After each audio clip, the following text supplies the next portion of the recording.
Magandang umaga, hapon at gabi sa lahat ng ating mga tagapakinig. Narito na naman ang pinakabagong hatid ng Radyo Tambayan, ang inyong kasama sa bawat sandali ng araw. Kasama niyo po ang inyong paboritong mga DJ na magbibigay saya at aliw sa inyong mga tenga. Tunay na kaakibat ninyo sa inyong paglalakbay sa musika at balita. Kaya't huwag nang mag-atubiling magsama-sama at makinig sa Radyo Tambayan, ang tunay na kaibigan sa himig ng buhay. Ating pakinggan ang radyo drama na ipinasa ng ikalawang pangkat na Hygiene 231 na may pamagat na Pagiging Hospitable, Kabutihang Asal sa Kulturang Pilipino. Pagtanggap sa bisita. Sa isang bahay may dumarating na bisita. Magandang araw po. Huwag po kayo mahing pumasok. Salamat po at nandito kayo. Anong mga handa ang gusto ninyo? Pagkain sa karinderya. Sa isang karinderya may pumipili ng pagkain.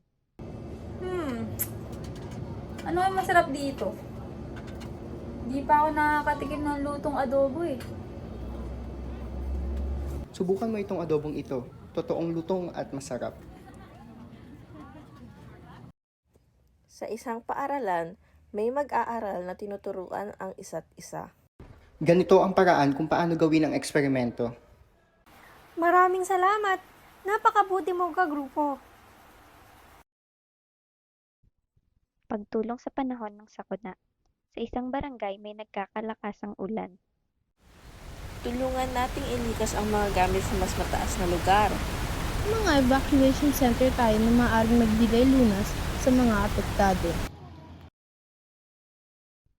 Pagdiriwang sa kasal. Sa isang reception may nagdiriwang ng kasal. Ito ang pinakamagandang araw sa aming buhay at masaya kaming magbahagi nito sa inyo. Maraming salamat sa pagpunta at pagiging bahagi ng espesyal na araw na ito.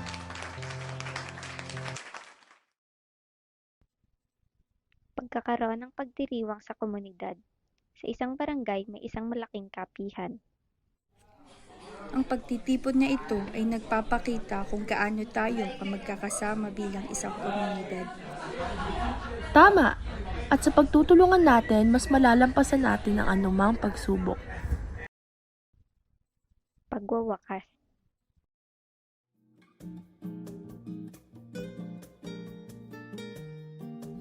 Sa mga pagtatanghal at pagsasalaysay natin ngayon, naiunawa natin ang kahalagahan ng pagiging hospitable sa kulturang Pilipino. Ito ay hindi lamang pagkamabuti, kundi pagmamalasakit sa ating kapwa at pagpapakita ng pagiging makatao. Maraming salamat po sa inyong pakikinig sa aming espesyal na pagtatanghal. Sana ay naiparamdam namin ang kahalagahan ng pagiging hospitable sa inyo.